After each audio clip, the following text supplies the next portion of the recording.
जय जोहार और नमस्कार संगवारी हो। स्वागत है आप सभी का छत्तीसगढ़िया न्यूज में एक बार फिर से। चलिए जानते हैं प्रदेश के 10 महत्वपूर्ण काम की खबर जो आपके लिए जान लेना जरूरी होता है, जिसमें आज की पहली बड़ी खबर है। छत्तीसगढ़ राज्य निर्वाचन आयोग ने त्रिस्तरीय पंचायत उपचुनाव के लिए फोटोयुक्त नामावली तैयार करने के लिए आदेश दिया है। इस कार्यक्रम में प्रत्येक वार्डों में लोगों की जानकारी इकट्ठा करते हुए नई लिस्ट 7 अगस्त तक बनाई जाएगी, जिसके बाद 18 अगस्त तक गलती की निपटारा किया जाएगा। इसके बाद सार्वजनिक सूचना के माध्यम से दावा आपत्ति करने के लिए 28 अगस्त तक का वक्त दिया जाएगा। तो वहीं 12 अक्टूबर तक निर्वाचन नामावली की अंतिम प्रकाशन किया जाएगा।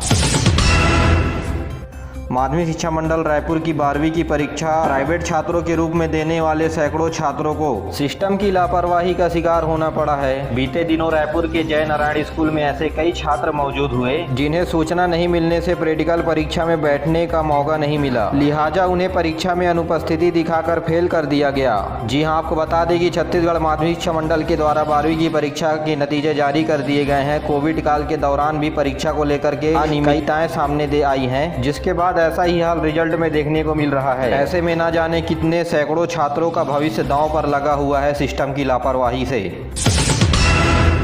प्रधानमंत्री फसल बीमा योजना में जो किसान अभी तक खरीफ फसल के लिए फसल बीमा नहीं कराए हैं तो वे 31 जुलाई तक के फसल बीमा करवा सकते हैं। यह बीमा नजदीकी बैंक में जाकर के हो सकता है या कोई इंश्योरेंस कंपनी LIC के माध्यम से भी इंश्योरेंस हो सकता है। यह फसल बीमा धान, सोयाबीन, मूंग, अरहर दाल आदि फसलों के लिए फसल बीमा किया जा रहा है। केंद्रीय महिला बाल विकास मंत्री स्मृति ईरानी ने आज 24 घंटा खुला रहने के लिए हेल्पलाइन नंबर जारी किया है। यह हेल्पलाइन नंबर हिंसा से प्रभावित महिलाओं के लिए होगा। नंबर है 7827170170। इस मौके पर उन्होंने राष्ट्रीय महिला आयोग को बधाई दिए हैं। इस नंबर पर 18 साल से ऊपर वाली महिलाएं फोन करके मदद ले सकती हैं।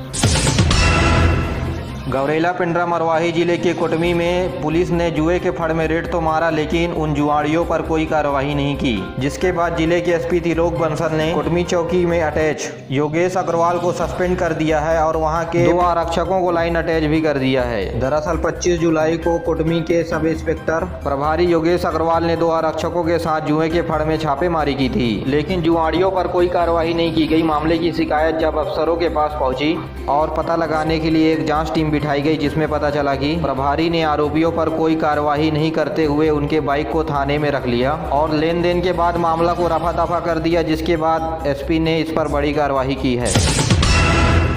मुख्यमंत्री भूपेश बघेल इस बार लोकवाणी में आदिवासियों के विकास और अपेक्षाओं पर बात करेंगे। लोकवाणी के 20वीं कड़ी का प्रसारण 8 अगस्त को होगा। यदि आप मुख्यमंत्री से सवाल पूछना चाहते हैं तो आकाशवाणी के मोबाइल नंबर पर जाकर कॉल करके अपनी सवाल को रिकॉर्ड करा सकते हैं।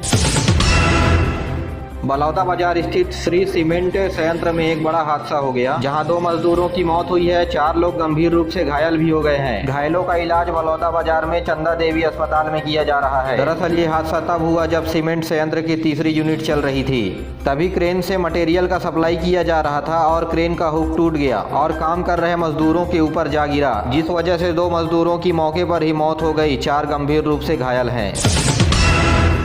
प्रधानमंत्री नरेंद्र मोदी ने आज भाजपा सांसदों से कहा कि देश के प्रत्येक लोग आज़ादी के अमृत महोत्सव के हिस्से हैं। अमृत महोत्सव देश के 75वां स्वतंत्रता दिवस के अवसर पर मनाया जा रहा है। प्रधानमंत्री ने कहा कि प्रत्येक सांसद के चुने गए 2 पार्टी के सदस्यों के द्वारा 15 अगस्त 2021 से 15 अगस्त 2022 तक प्रत्येक विधानसभा क्षेत्र के 75 गाँव पर जाकर के दौरा करेंगे और वहाँ 75 घंटे रहकर पूरी जानकारी गाँव के बारे में इकट्ठा करेंगे और यह इकट्ठा की गई जानकारी देश के विकास के लिए महत्वपूर्ण होगा, ऐसा प्रधानमंत्री नरेंद्र मोदी ने कहा।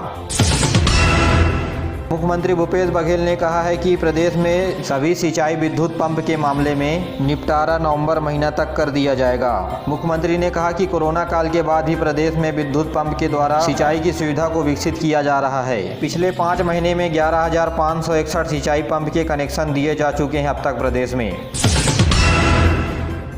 रायपुर में कोरोना और ब्लैक फंगस के बाद अब निमोनिया का खतरा मंडरा रहा है। रायपुर में निमोनिया से 15 लोगों की मौत हो गई है और एक सप्ताह के दौरान 90 से अधिक लोग निमोनिया से पीड़ित मिले हैं। प्रदेश में सरकारी और निजी अस्पतालों में बढ़ रहे हैं निमोनिया के केस। आपको बता दें कि गंदा पानी पीने से होता है निमोनिया, इसलिए दर्शकों से अपील है कि बरसात के समय में पानी साफ करके उबाल कर ही पिएं।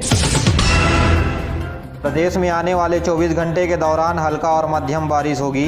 वहीं एक दो जगहों पर गरज चमक के साथ भारी बारिश की चेतावनी भी दी गई है। प्रदेश के ऊपर एक निम्न दाब का क्षेत्र मौसम विभाग के अनुसार बना हुआ है, जिसके चलते 1 अगस्त तक भारी बारिश होने की संभावनाएं बताई जा रही है।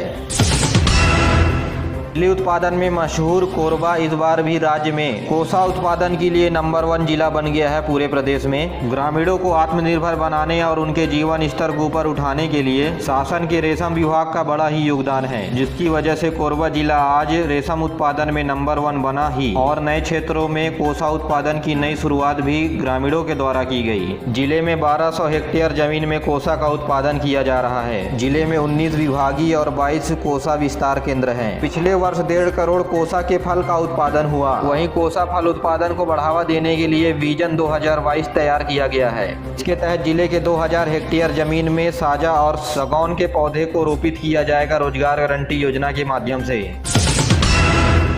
छत्तीसगढ़ विधानसभा के मानसून सत्र के दूसरे दिन भी अंबिकापुर में विधायक बृहस्पति सिंह के काफिले में हुई हमला और विधायक के ऊपर स्वास्थ्य मंत्री टी.एस. सिंहदेव के ऊपर लगाए गए आरोप के चलते एक बार फिर सदन स्थगित हो गया।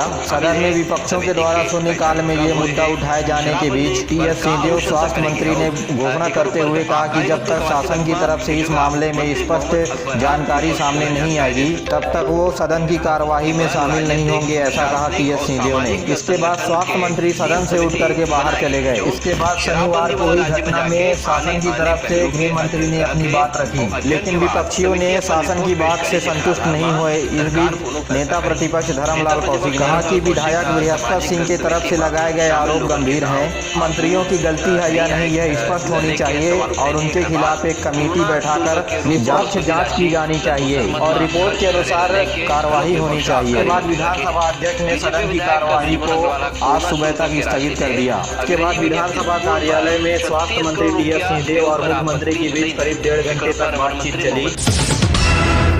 मुंगेली जिले में नाली निर्माण के लाखों रुपए के भ्रष्टाचार के मामले में बड़ी गड़बड़ी देखने को मिली है। नगर पालिका के नए सीएमओ और अध्यक्ष के ऊपर संतूलाल सोनकर और विकास पाटलेकर दोनों समेत 6 लोगों के खिलाफ एफआईआर दर्ज करने के निर्देश कलेक्टर ने दिए हैं, जिसके बाद नगरीय प्रशासन विभाग ने 6 आरोपियों के खिलाफ एफआईआर दर्ज करवाते हुए उन्हें निलंबित कर दिया है और थाना कोतवाली में सभी के खिलाफ मामला दर्ज किया गया है। प्रदेश के स्कूलों में ऑफलाइन कक्षा शर्त के आधार पर स्कूल खोलने की अनुमति स्कूल शिक्षा विभाग ने दिया है, जिसमें 10वीं और 12वीं की कक्षा 2 अगस्त से शुरू होगी। साथ ही गांव में 1ली से 8वीं तक की कक्षा को पालक की सहमति से शुरू किया जाएगा। तो वहीं शहरी क्षेत्र में स्कूल खोलने के लिए वार्ड पार्षद और पालकों की मंजूरी लेना जरूरी होगा। ऐसी जगह जहाँ कोरोना संक्रमण की दर 0.7% से कम होगी, वहाँ बच्चों को एक दिन छोड़ करके स्कूल बुलाया जाएगा। प्यारे साथियों, आज के लिए बस इतना। वीडियो पसंद आए तो वीडियो को लाइक करें, चैनल सब्सक्राइब करना ना भूलें और अपने दोस्तों के साथ जरूर शेयर करिए। दीजिए मुझे इजाजत, मिलते हैं अगले वीडियो में, तब तक के लिए जय हिंद।